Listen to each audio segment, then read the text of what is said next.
Hi, everybody. This is Adam Elenbaas from Nightlight Astrology, and you're listening to the final episode of my series on the Hermetica. So this is technically episode 11 of an 11-part series that I've done on the teachings of Hermes Trismegistus, and with a special focus on this question, what was the spiritual intention of ancient astrologers? Why were they doing astrology in the first place? Now, I'm going to go ahead and share a presentation on the screen and say a few words before I dive in. First of all, this is the last installment of a long series. I highly recommend you start with the very beginning and work your way through. The concepts do build on one another as the course goes on. And so while you can watch any of these videos individually, I think you'll get the most out of it if you take it one at a time and also follow along in the book. So today we're working through the final two chapters of the Hermetica, and that is, these two chapters are called Secret Teachings and In Praise of Atum. Now, there is a few preliminary remarks here that are important. One is that I've been using this copy of the Hermetica by Timothy Freck and Peter Gandy called the Hermetica, The Lost Wisdom of the Pharaohs. So if you would like to pick up this book on Amazon and follow along, that's how I think students, well, all the feedback that I've received anyway, from students who are following along with the book has been just really, really great. So I highly recommend picking up the book and actually following along chapter by chapter. You'll probably get the most out of this. The intention of this series is to explore the philosophy of Hermes, because the ancient astrologers credited Hermes Trismegistus as the legendary founder of astrology. And so in the very first episode of the series, I talk about the history of Hermetic philosophy, kind of where it comes from, and there's some initial historical overview and context that might be really interesting for you as well if you haven't listened to that yet. But as we go along, we're exploring two chapters each from this edition of the Hermetica, which is kind of an anthology of the teachings of Hermes in one nice little slender volume. It's from Tartar Cornerstone Editions. I have a soft side for them because they published my first book. And yeah, you can, they have the Cornerstone editions are nice. Like there's a really nice copy of the Tao Te Ching in the same series. So I like this series. I like this book in particular because it also condenses a lot of denser philosophy and the dialogues of Hermes, many of which are very dense, into short little compact chapters that are in prose poetry form, which is really, really nice. So that's a few initial things I wanted to say before we dive in. Now, the chapters for today are called Secret Teachings and In Praise of Atum, and these are the final two chapters in this edition of the Hermetica that we've been working through.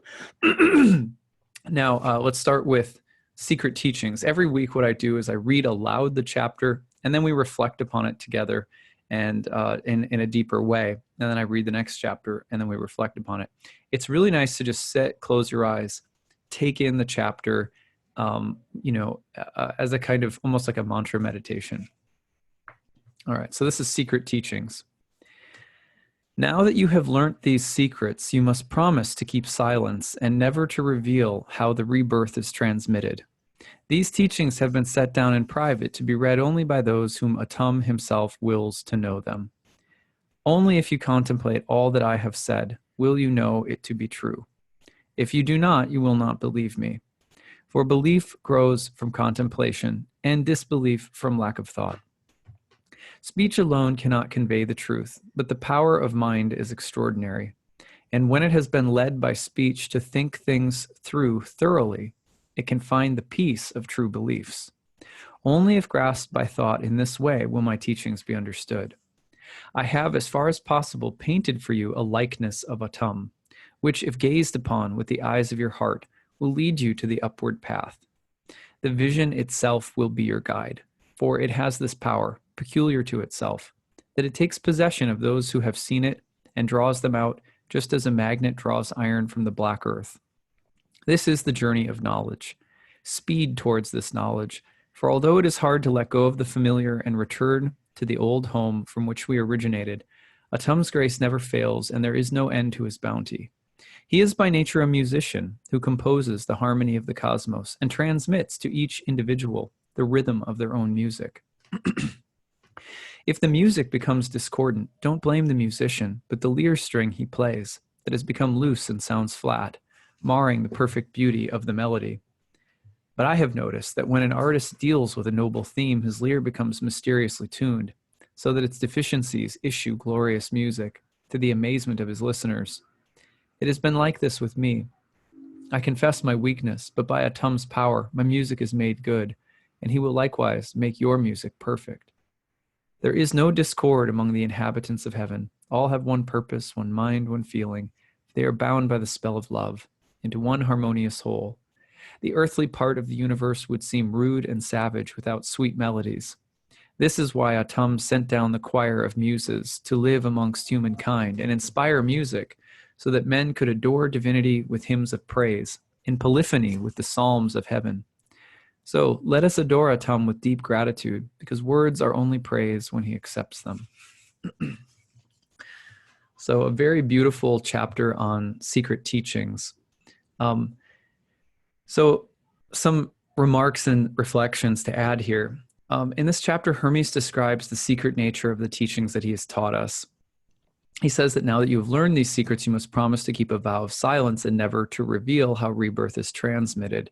These teachings are only for those who Atum wills to know them. This is interesting because in my experience, people are, sometimes people get confused about these remarks. Looking at them again very carefully. Now that you have learned these secrets, you must promise to keep silence and to never reveal how the rebirth is transmitted. These teachings have been set down in private to be read only by those whom Atum himself wills to know them. Here's the thing. Sometimes people develop a big ego around ancient teachings. To my mind, this is one of the culty factors that sort of surrounds ancient or classical astrology sometimes, or any kind of wisdom tradition, where the past and the disciplic succession, the lineage of teachers and teachings of the spiritual lineage holders, that tradition is revered, as it should be. However, and many mystical traditions have vows of secrecy surrounding it, which does not mean, however, that these teachings are not to be shared, that they're not to be distributed. It does not mean that they are meant to be locked away in some kind of privileged or elite group.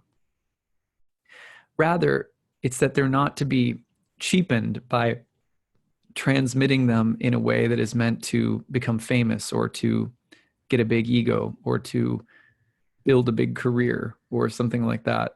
In other words, these teachings are only for people who are really taking the essence of these teachings seriously. What have the essence of these teachings been so far? Well, even though we know a lot about the metaphysics surrounding astrology through reading the Hermetica, even more important than the astrology is the overall reason that we have come to be in this material world in the first place, and what we're to do about the fact that we're here, that we've arrived here in a body. What is our spiritual mission? And the reason that this teaching should not be broadcast, the reasons are several. One, as Hermes says in other places, people want to attack things that they feel threaten their investment in the material world. And so that's one good reason to just be a little bit quiet about it. If you want to protect the sanctity of something that's sacred, don't cast your pearl before swine. This is not something that we're trying to put next to a Pepsi commercial on TV. This is not something that we're trying to sell, get rich on. This is not something we're trying to use in order to beat others or to compete in the market of ideas and crown ourselves best spiritual person on the planet. That's not the intention of any of this. The intention is really behind all of this in the Hermetica is to know and love God. and for that love to bring us into the true nature of our soul, which is currently covered by layers of materiality. Once we come into true nature of who we are, there is a shifting into a heavenly realm where we are in choir with many enlightened souls, each singing their own song and yet perfectly harmonized in a heavenly space. That is quite a vision, right? And insofar as one really takes this vision seriously, then it's not, and you live your life with a true belief in this vision, then it's not something to go and cast around and, it's something to be protective of. You protect it in the same way that when you're meditating and you start dropping into a space of real calm, which is rare, right? Even if you meditate regularly, it's difficult to find that sweet spot. Or if you're doing mantra meditation, it's hard to drop into a space of surrender in the heart. And once you're there, it's a very delicate place. This is why we say when you're going to meditate, you need to have an environment that's separate, that's a little bit cloistered off, that is careful of interruptions. It's the same idea that the essence of these teachings is, it's like sometimes one of my spiritual teachers compares it to like a small flower that's growing. And we have to take good care of it and make sure that it's tender, it's vulnerable. These teachings are sacred, and there's something about them that is vulnerable, to be cared for, to be taken with great care. But that does not mean that we say, oh, well, that we use this to have some kind of jaundiced view towards everyone who doesn't understand them, or who isn't, into the Hermetic tradition, or who isn't living some kind of secret cult-like esoteric life. That kind of elitism and cultish mentality is actually also exactly what Hermes is protecting against. Because when we think of all of this as powerful knowledge, powerful spiritual knowledge that shouldn't be given to the world at large because they're not worthy, or they're not intellectually capable, or they're all selfish, or they're all pigs, or however we want to think about it, when we take that attitude, we're coveting something. We're being possessive of something. Hermes is not instructing us to be possessive. He's teaching us to hold something in reverence. And the language that he uses throughout the Hermetica is about reverence, not covetousness, not possessiveness. And I think this is very important because, again, a lot of the times what you'll feel around the world of classical, ancient mysticism and of all kinds, whether it's yoga or whether it's astrology, is sometimes this element of this is not, like protect this, keep this sacred. And then, of course, what happens?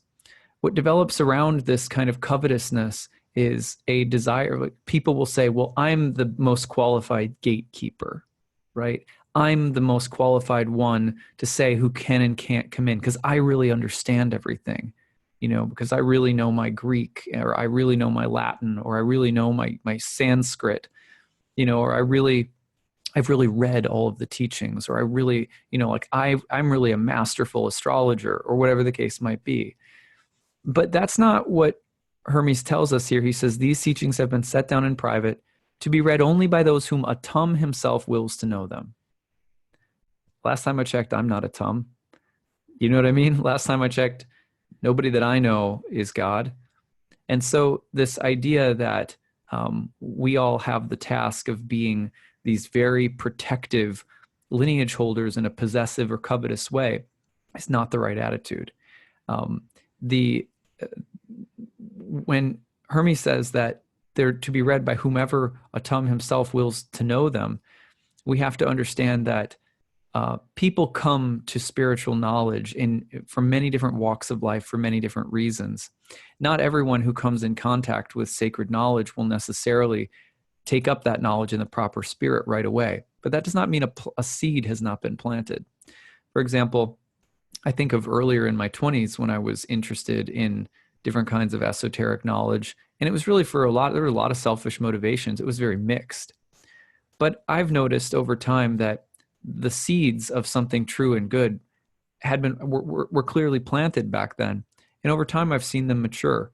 I've seen some of the selfishness of my own spiritual life be transformed. It's still there, you know? But there's, in the Hermetica, there's also very clearly a path of forgiveness and a path of surrendering to something bigger than ourselves and saying, each one of us who encounter these teachings are only encountering them on any level, even if for some god-awful reason they were put next to a Pepsi commercial, even if someone did that in a very they were very misguided and they did that, it would still only be by the will of the divine. Some people like to say the will of the universe, but it would only be through the will of the divine that anyone would come in contact with these teachings ever, because they are true teachings, even if they're being warped or distorted, even if they're not being represented properly.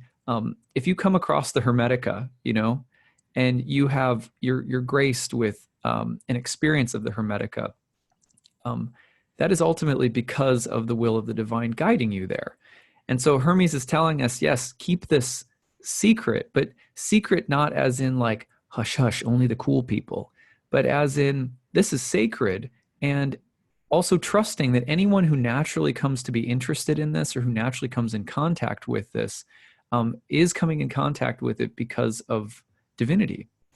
So we really have to trust that, and we can't take, there's a difference between occult teachings and a sort of cult-like attitude, a bad sort of cult-like attitude. I say this because I've noticed in my years of studying ancient astrology so far that there sometimes is a very possessive attitude. This is the real stuff, everything, kind of looking down our nose at everything else. When we do that, we're not recognizing the proprietor of this knowledge. We're thinking, well, I'm the gatekeeper. I'm the one who knows because I came in contact with it. It's very proud. It's not a good position to take. So at any rate, I wanted to speak a little bit at length about that today because I think that that is the most important, essential teaching about this chapter on secret teachings. Hermes also says that you have to contemplate and really sit with and think about what he said in order to get it. If you don't, you won't believe him, because belief grows from contemplation, to really sit with something, to move around it, almost like circumambulating a shrine and chanting, or doing mantra meditation while circling around a sacred temple. You have to spend time with something.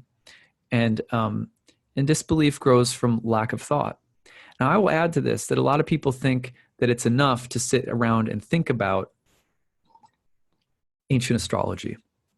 A lot of people pride themselves on being scholars of method and theory and history, and that's fine.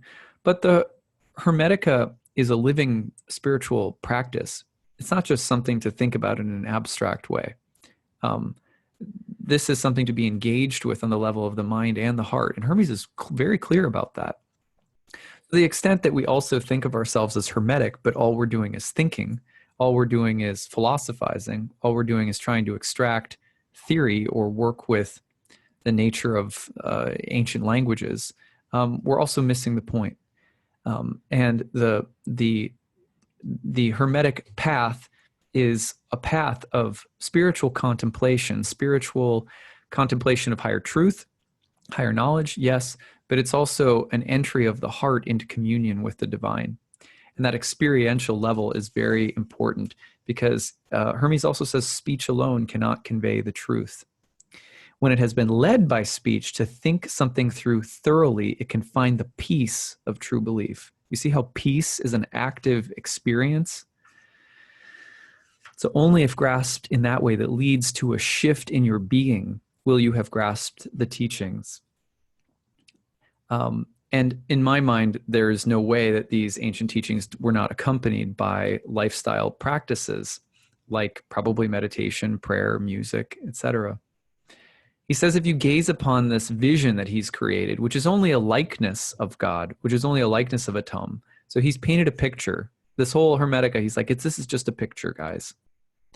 If you gaze upon it with the eyes of your heart, not just with your brain, but the eyes of your heart, you'll be led to the upward path. this vision that I've presented will be your guide. The vision draws the soul to itself like a magnet. He says that we have to embark on this knowledge of journey, but this journey of knowledge, excuse me, but this, and it's going to bring us home to the place where we came from. In order to do that, again, we have to remember that this is not a journey of rote, intellectual, rational knowledge. This is a unique marriage of knowledge of the heart and knowledge of the mind. They can't be separated from each other. I'm very adamant, for example, about saying that there's no way that you can practice ancient astrology as you're going along and learning things, many of which we're still understanding, or they're only half understood. You can't go along and really understand them unless you're implementing them with other souls in front of you, talking about charts, talking about theories, people who have a similar interest and are opening their own minds and hearts to a spiritual journey. So the other thing that I feel strongly about, this is just my opinion, is that Hermetic knowledge in astrology that does not accompany soulful transformational work that we do with other souls is not going to lead us anywhere other than probably puffing us up very pridefully on an intellectual level. So at any rate, he says also that God is by nature a musician who composes the harmony of the cosmos and transmits to each individual the rhythm of their own music. There it is again. We're separate from God, but we're also essentially of the same nature. So there's simultaneous and inconceivable oneness and separation, duality and unity, coexisting. And we're each a soul, we each have our own music, but its ultimate goal is to realize that music and to find our place playing that music as a part of the whole. And that's basically an ancient version of something like Jung's individuation. It's very similar in some ways. Anyway, if the music is discordant, don't blame the musician. So we have to be good strings. We have to be good instruments. If we take care of remember, our bodies are temples. Hermes has told us that. If we are taking care of ourselves spiritually, our spiritual health, then we're an instrument that's ready to be played. And Hermes says that my music is made good by Atum's power, and he will also make your music perfect. When we're living a spiritual life, when we're contemplating spiritual things, when we're trying our best to be in the flow of spiritual harmony, which is not easy because it's really an alchemical process. How do I take my material existence and spiritualize it? And there's not just one way of doing that. There are many, but Hermes is very clear that a lot of it has to do with fixing our mind, being absorbed, like the idea of samadhi in the Yoga Sutras, being absorbed in divine contemplation, divine thoughts, divine music, divine community. When we're focused on our eternal natures and we're absorbed in that focus in our everyday lives, when we use the content of our everyday lives to wed ourselves to a personal relationship with divinity, our music is made perfect. He says, everyone in heaven has one purpose, one mind, one feeling. They're all bound by the spell of love into a harmonious whole. They're playing music together. And everyone has their own song too. That's what's so beautiful. The earth would seem rude and savage without sweet melodies. This is why Atum sends down the choirs of muses to live among humankind. It's funny that we have an instance now of a prophetic figure like Hermes himself being described not just as a prophet of knowledge, but as a musician, as an inspirer of divine beauty. And there's an aesthetic component to the prophet. The prophet is meant to not just tell us stuff we need to know or warn us of bad behavior. It's not just a moral thing, it's also an aesthetic thing. It's only really when spiritual morality and aesthetic pleasure, the understanding of bliss and beauty, come together that we're starting to get closer towards what Hermes was talking about. And he says finally that words are only praise if Atum accepts them. You know, there's a lot of people, I see this all the time on social media, and I don't mean to criticize. There's a lot of people that post nice looking things that seem spiritual. Look at my beautiful body doing a beautiful yoga pose, or, you know, look at the beautiful vegan meal that I prepared in this beautiful glass of wine looking out over a vineyard in California with my yoga pants on. Do you know what I mean? I'm specifically targeting some yogic images because my wife and I own a yoga studio, and we struggle over many years now to try to keep it away from the spiritual materialism, using spiritual things to make me feel good. Relaxation, self-help, trying to feel good, trying to look good, trying to have the right diet, trying to be centered. When these things are ultimately just nothing but selfish in nature, then unfortunately,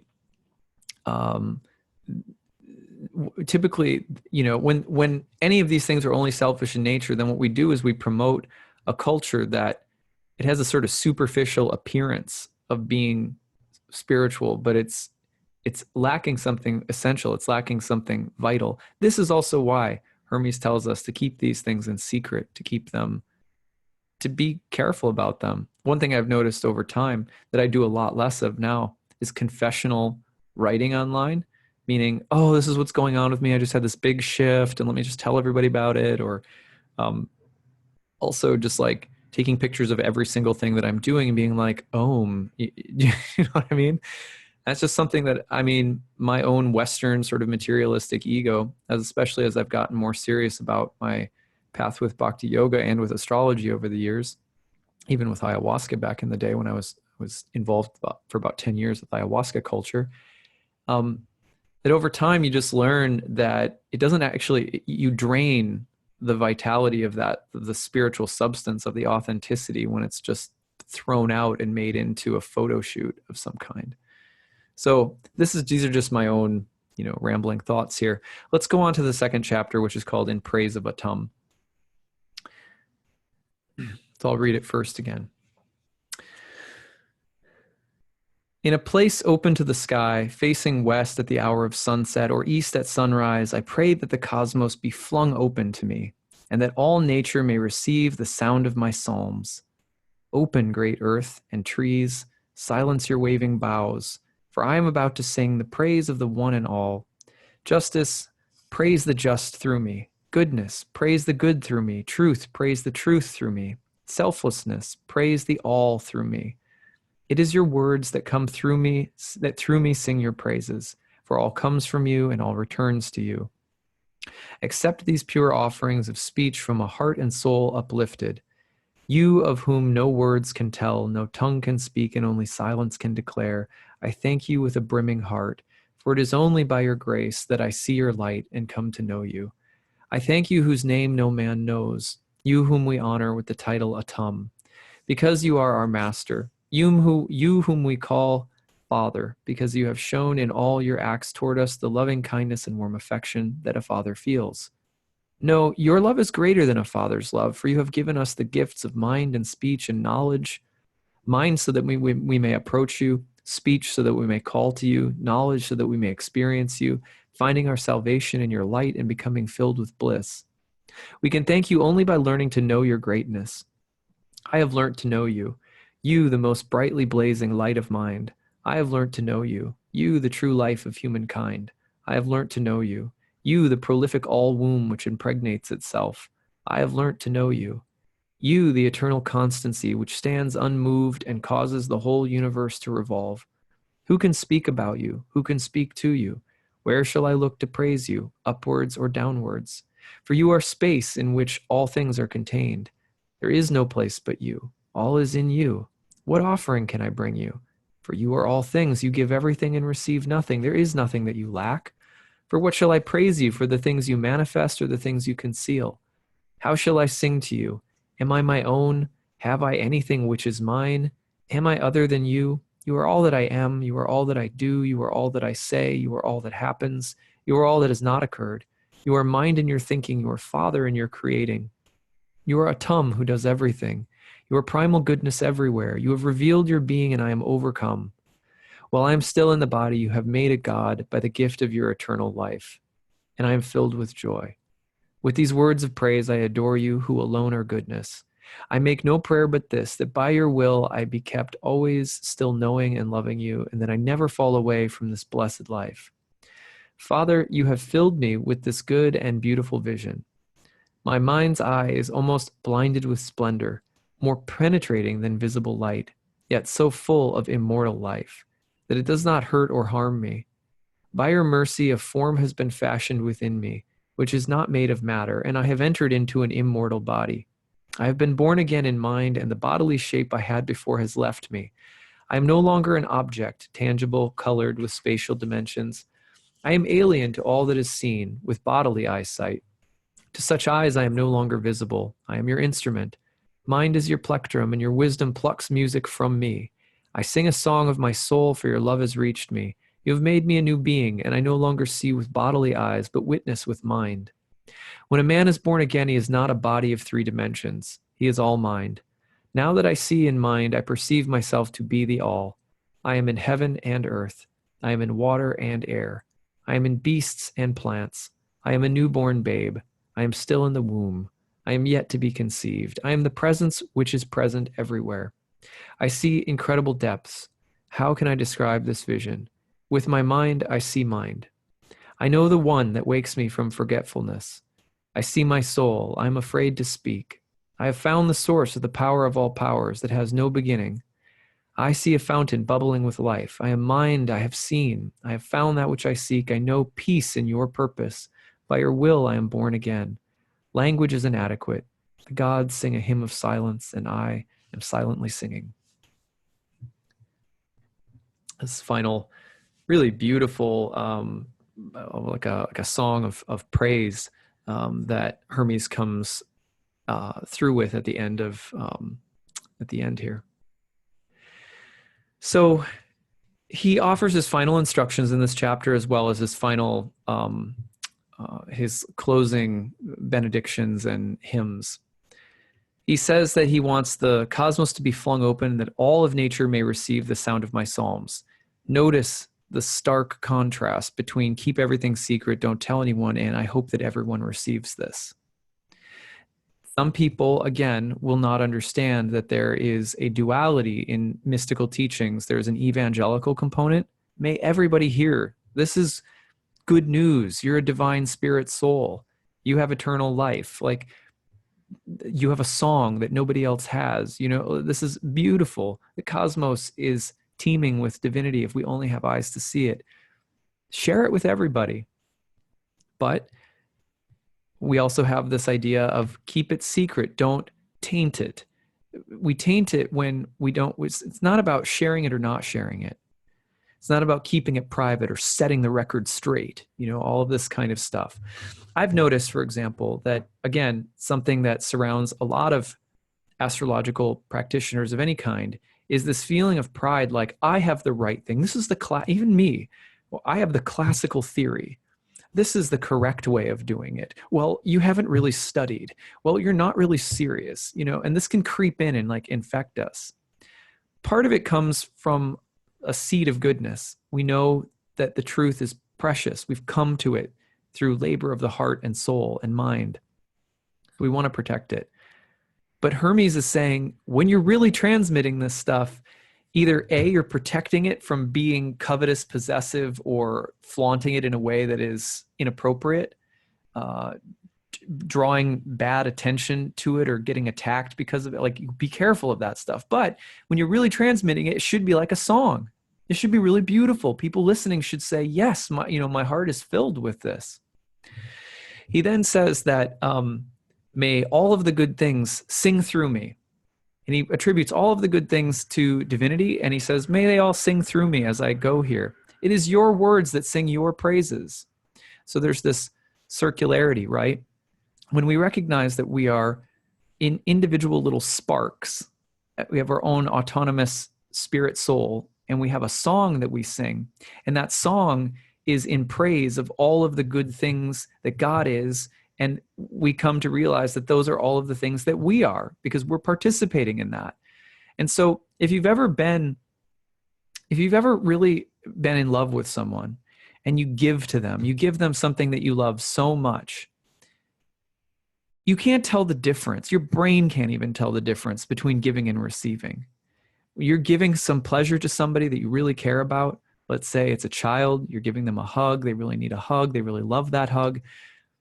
The joy that someone has in receiving something is the same joy that we get when we're giving something. And so when we participate in this heavenly song, there's a circular nature. It is your words that through me sing your praises, right? It's when you really give someone a squeeze, you really, really love them, right? It's your love for them that is also feeding you, right? So there's this unity, even though there's a difference. And that's what Hermes is talking about, creating this kind of reciprocal, flowing love of divinity. Accept these pure offerings of speech from a heart and soul uplifted, you of whom no words can tell, no tongue can speak, and only silence can declare. I thank you with a brimming heart, for it is only by your grace that I see your light and come to know you. So in the end of the day, what does Hermes say about all this wisdom, all this knowledge? It all comes from divinity anyway. It's nothing that I came to. It's only because by some amazing miracle, by some amazing favor, that's not like I earned it, I was able to see these things. When someone gives you something and it's completely free, there's no strings attached. It's just, please take this amazing thing because I love you. And you realize I didn't do anything to earn this or deserve this. That's where the deepest gratitude and thankfulness comes from. And so Hermes here is really expressing that kind of gratitude and thankfulness. He says, even though we speak your name, nobody really knows your name, in the sense that divinity has many names, and we shouldn't think about it in terms of something that limits. The names of God don't limit God, right? You who we call Father, but whose love is beyond that of a father. We say Father because it's like a creative source, just like the seed that comes from a man in the sexual act. But this is beyond father, and this is beyond mother. And so when we talk a lot too, I've noticed this a lot too in the New Age, there's a lot of like, let's get rid of the old man in the sky versus the, like let's elevate the goddess, or oh divine mother. All of this is really great. It's very important. But insofar as we're perceiving of God as either mother or father, Hermes is quite clearly telling us we're going beyond this. In a metaphysical sense, creation, anything that emanates from God, would be seen as something that would be more like the gestational space, like a womb of creation. Anything that comes from God is seen as the source. So the metaphors of male and female are used, but God is beyond, because clearly God is both and beyond both. So insofar as we conceptualize God only as father or only as mother, we're really missing out on something. He says, we can thank you really only by learning to know about you. So being thankful to God also means that we keep pursuing God, right? So if someone gives you an amazing free gift, you don't just say, thanks, okay, now get out of my house. Thank you for the free gift. That was great. Now you can leave. No, when someone gives us something really amazing for free, we didn't earn it or deserve it or anything like that. Typically, the thing that's very natural for the heart to want to do is to draw closer to that individual. Like, wow, it was really amazing. Who are you? Or whatever. There's good people that do things like that. We want their association in our life. So he says he's come to know you, and then Hermes talks about all the different ways that we can think about God: the light of mind, true life of humankind, the all womb which impregnates itself, eternal constancy which stands unmoved while causing everything to move. That's an allusion to the heavens again. And then he says, who can speak about you? Who can speak to you? Where shall I look to praise you? There is no place but you. All is in you. What offering can I bring you? You're everything. You give everything. You lack nothing. So these are the kinds of psalms that are constant in many different traditions. How shall I sing to you? Am I even my own? Have I anything which is mine? Am I other than you? So here Hermes is saying, what am I if not your servant? What am I if not your instrument? What am I if not something that is to participate in the unfolding of your amazing creation? So you are all that I am, do, say, happens, has not happened. This is really prolific mystical writing, but it's also amazing poetry. I mean, it's like reading a Rumi poem. While I'm still in the body, you have given me the gift of eternal life. I make no prayer by this. And this is the most important statement that summarizes what all Hermetic knowledge is really about. I make no prayer but this, that by your will, I be kept always still knowing and loving you, and that I never fall away from this blessed life. The ultimate thing that we do is not to get good at astrology. It's not to be better at techniques. It's not to be covetous or possessive of the real ancient mystical knowledge that all the stupid people shouldn't know. That's not it at all. The essence of this knowledge is, has it transformed you so that your mind, your body, your heart, your soul is absorbed in divinity? And that is in pursuit of, who is this? And that's a never-ending question. It's not something that you arrive at by perfectly cracking some kind of Da Vinci code. That's not what Hermeticism is about. And it's not arrived at through, getting to some kind of level 10. It's not a goal like that. Intimacy isn't a goal. Think about that, right? Intimacy is not a goal. It's an experience. It's not something you reach and finish and are like, now I'm satiated. The beautiful thing about intimacy is that true intimacy on the divine spiritual level never ends. It's a relationship that can only grow deeper and more interesting and more consuming, more beautiful. So never let me fall away from this knowledge and love. That's the essence of the Hermetic teachings. By your mercy, a new spiritual body is born in me. I am your instrument. I sing a song. Now he's talking about the transformation, the spiritual transformation that occurs, the sort of light body that he talks about that is developed. I sing a song of my soul, for your love has reached me. I am in everything with you. See, I am in everything with you. There is oneness and there is difference. It's a deep, mysterious thing to ponder. It's not just some ineffable white light that you drown out in. I have found the source. I know peace in your purpose. And then finally he says, language is inadequate. The gods sing a hymn of silence, a song that can only really be heard in silence, contemplating all of this stuff. Remember, again, he says, only when you contemplate this very deeply will you come to the knowledge that brings peace. So that ends the teachings of the Hermetica. I hope that this series has been enjoyable for all of you. I hope that it has helped you to kind of become firmer in your spiritual intentions, especially as students of astrology or those who are interested in astrology. Also, I hope that it has helped you to remember that behind every use of a birth chart, the real purpose of studying astrology or looking at our birth charts is to help us identify the different things that we're wrapped up in our life, thinking, oh, this is the only thing that's real. When actually astrology's core purpose is to help us recognize all of the karma that we're working through in life as fundamentally unreal in comparison to this divine union that we are capable of, that our soul has a song that it wants to sing. And our lives are really to be used gradually, the raw material of our life, the karma that we're living out. The more that we learn how to yoke it or bring it back into relationship with our source, the more that our life takes on a quality of being sanctified, and our consciousness starts to change, and we start to hear the heavenly music. And that is a goal that lies beyond getting good at astrology or reading charts or figuring out how to get what I want out of this transit or whatever the case might be. So I have really enjoyed going through this with all of you, and I look forward to hopefully many more interesting journeys to come. I have some other ideas in store, and so you can stay tuned and check them out. I offer online courses in astrology. I have one coming up in June right now. It's 2019 when I'm recording this. So June of 2019, I have a series that's a one-year program in ancient Hellenistic astrology. The program is, of course, rooted in the philosophy that you've been listening to in this program.